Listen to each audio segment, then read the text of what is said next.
16 सोमवार व्रत की कथा। अगर आप भी अपना जीवन सुखपूर्वक बिताना चाहते हैं तो इस वीडियो को लास्ट तक जरूर सुनें और चैनल को सब्सक्राइब करना ना भूलें ताकि आने वाली हर एक वीडियो आपके पास सबसे पहले पहुंच जाए। वीडियो को लाइक और प्यारा सा कमेंट ज़रूर करें। अगर आप भी अपने जीवन में बहुत परेशान हैं तो इस कथा को ध्यान से सुनें और आपकी सभी मनोकामनाएं पूरी होंगी। एक दिन भगवान भोलेनाथ व माता पार्वती भ्रमण करते हुए अमरावती नगर में पहुँचे।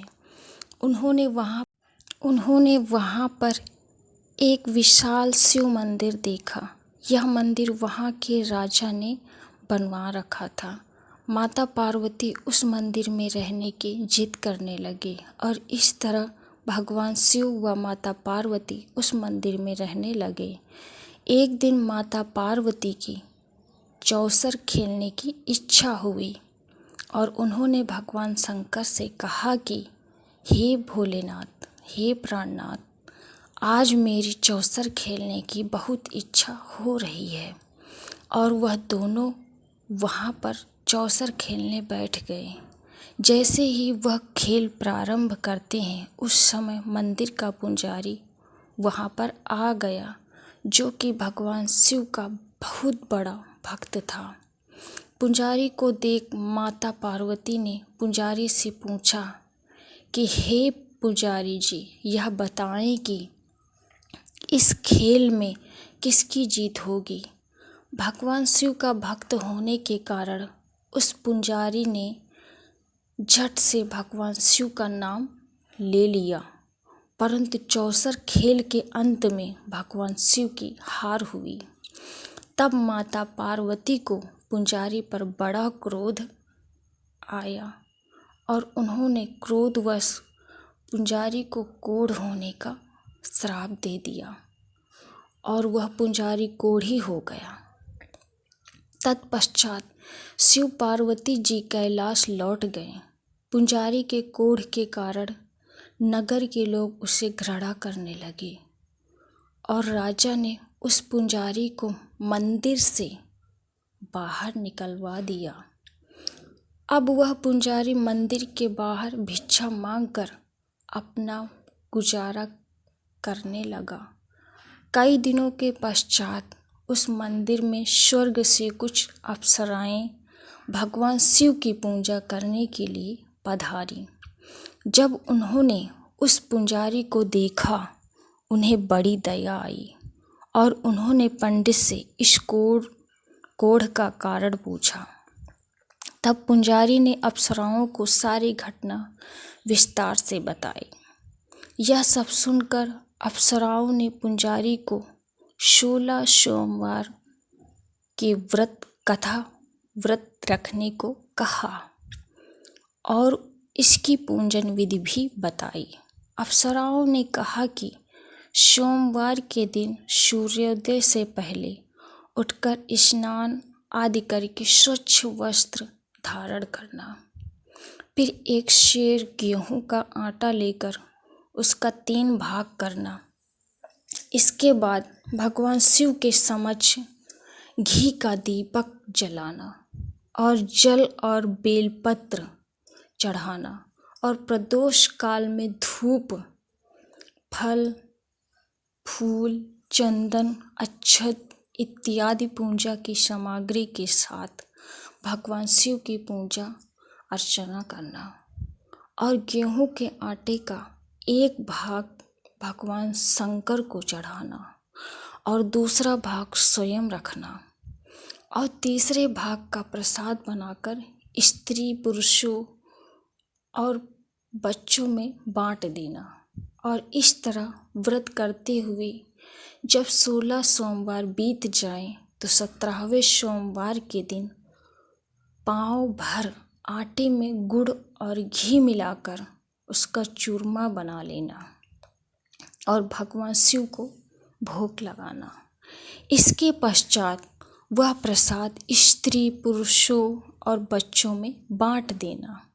इस प्रकार 16 सोमवार का व्रत करने से भगवान शिव तुम्हारे कोढ़ को समाप्त कर देंगे और तुम्हारी सभी मनोकामनाएं पूरी हो जाएंगी।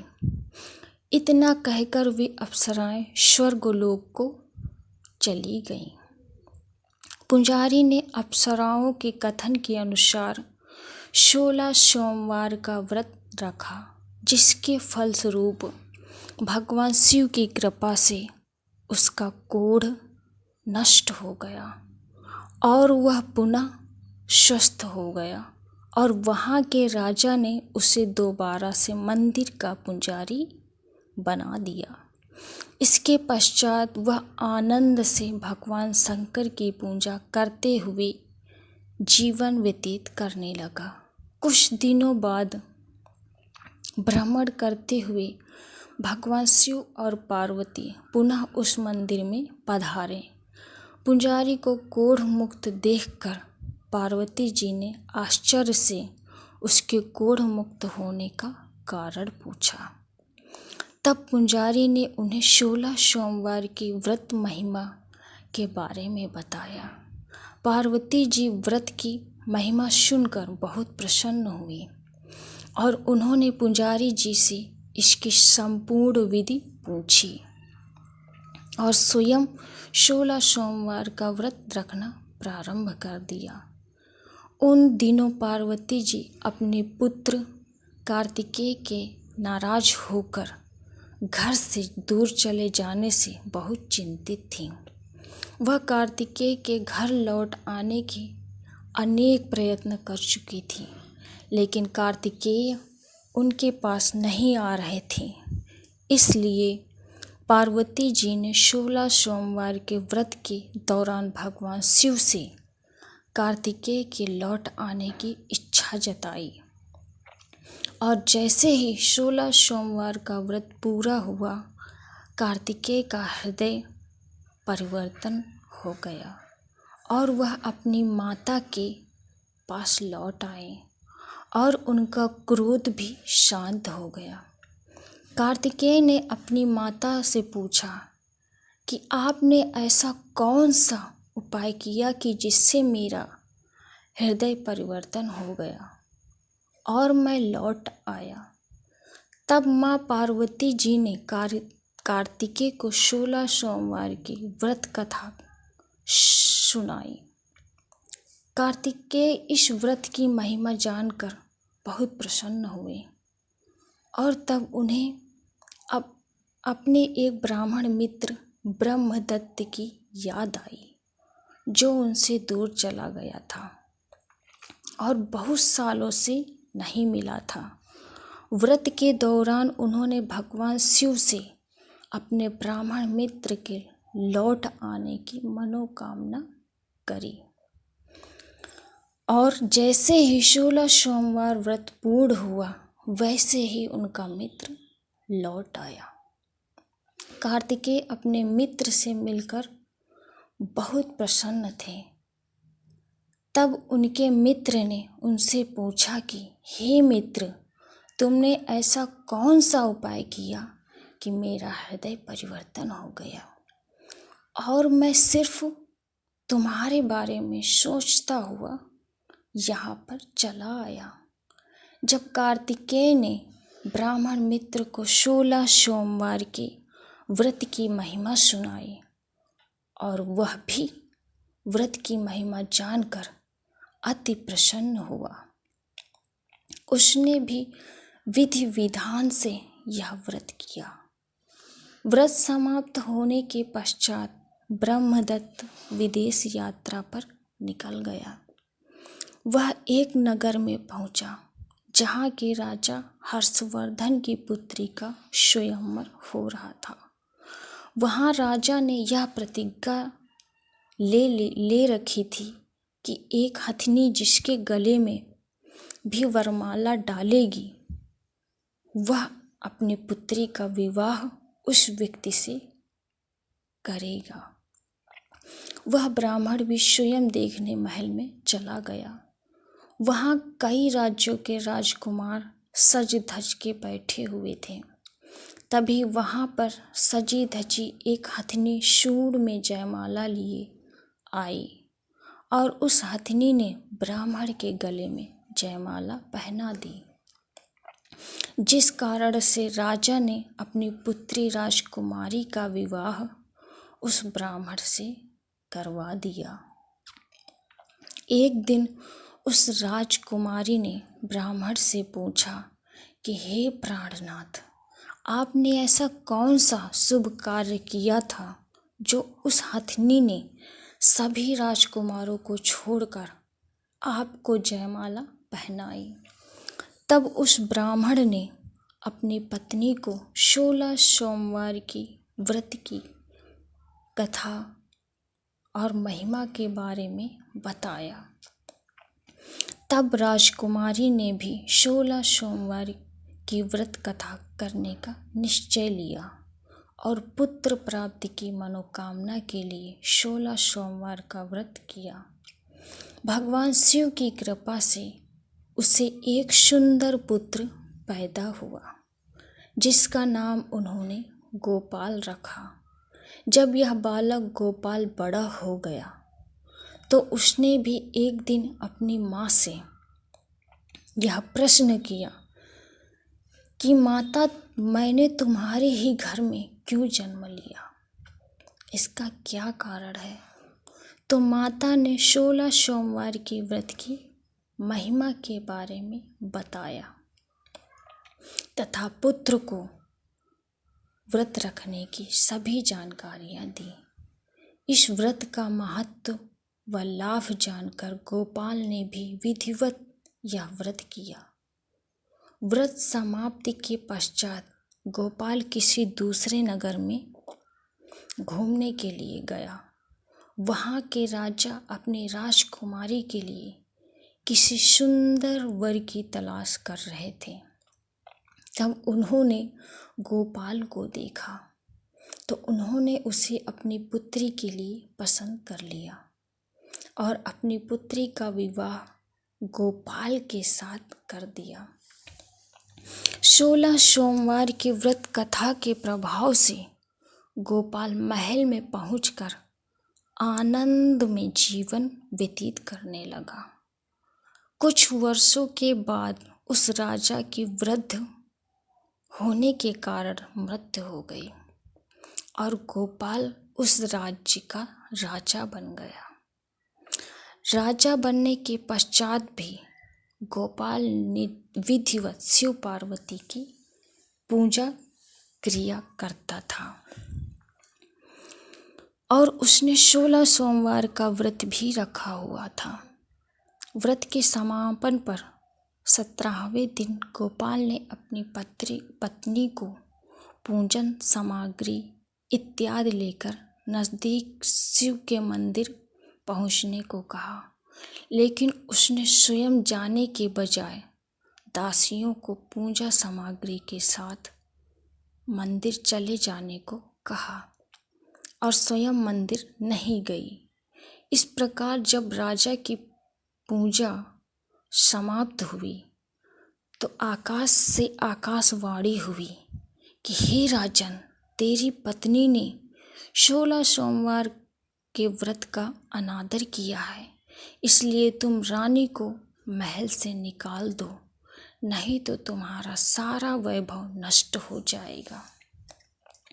आकाशवाणी सुनकर राजा ने महल पहुंचने के बाद सिपाहियों को बुलाकर यह आदेश दिया कि रानी को पकड़कर राज्य के बाहर छोड़ दिया जाए और सैनिकों ने ऐसा ही किया।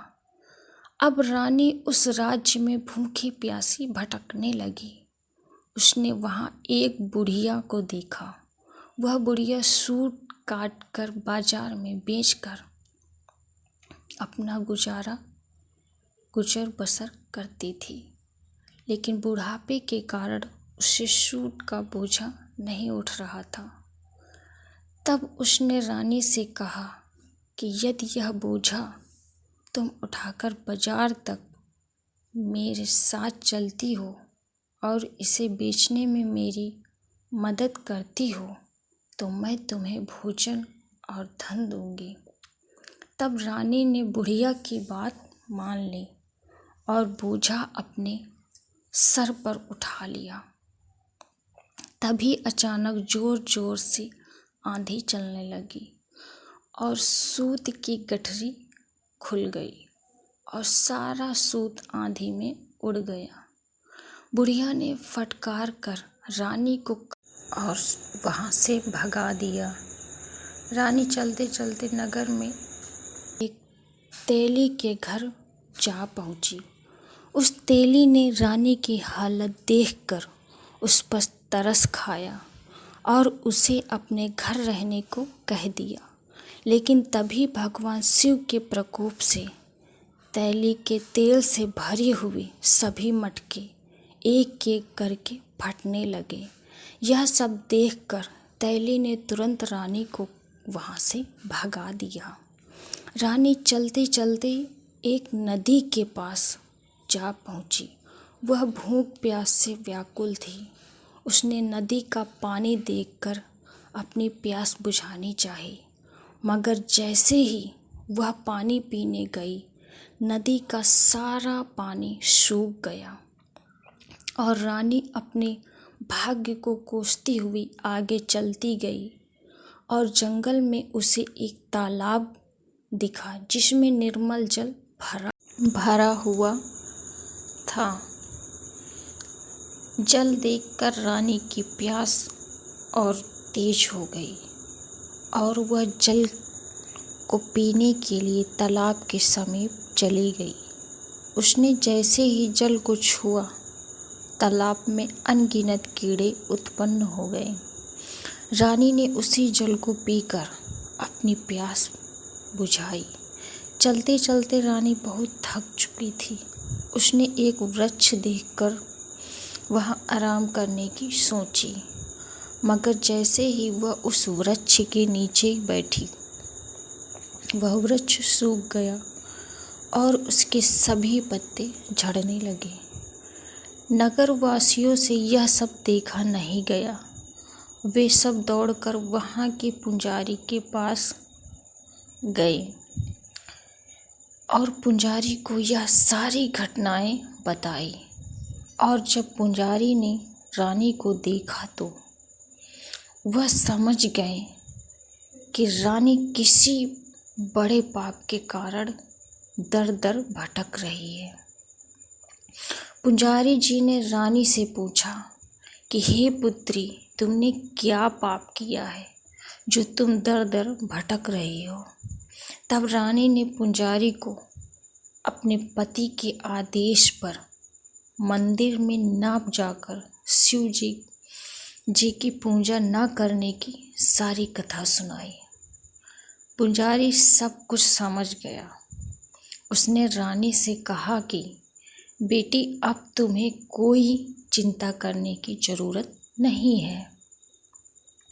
कल सोमवार है और कल से ही तुम 16 सोमवार की व्रत कथा करना प्रारंभ कर दो। भगवान शंकर अवश्य ही तुम्हारे दोषों को क्षमा कर देंगे। पुजारी जी की बात सुनकर रानी ने व्रत रखना शुरू कर दिया और भगवान शंकर की पूजा अर्चना करने लगी। जब रानी ने 17वें दिन व्रत का समापन किया, तभी राजा को रानी की याद आई और राजा ने तुरंत अपने सैनिकों को बुलाया और रानी को ढूंढने और वापस लेकर आने का आदेश दिया। रानी के महल वापस आते ही नगर में खुशियाँ मनाई गईं। पूरे नगर को सजाया गया और राजा ने स्वयं अपने हाथों से ब्राह्मणों को वस्त्र, अन्न, धन का दान किया और इस तरह रानी 16 सोमवार का व्रत करते हुए राजमहल में आनंद में जीवन व्यतीत करने लगी। भगवान शंकर की कृपा से उसके जीवन में सुख ही सुख भर गया। तो दोस्तों, इस कथा से हमें यह सीख मिलती है कि हमें 16 सोमवार की व्रत कथा करने से मनुष्य के जीवन में सभी कठिनाइयाँ समाप्त हो जाती हैं और उसकी सभी मनोकामनाएं पूर्ण हो जाती हैं और वह आनंद में जीवन व्यतीत करते हुए परम धाम को प्राप्त होता है। और जिसे पुत्र नहीं होता उसे पुत्र की भी प्राप्ति होती है। तो इसलिए हमें भोले बाबा की बहुत ही मन वचन कर्म के साथ उनकी पूजा करनी चाहिए।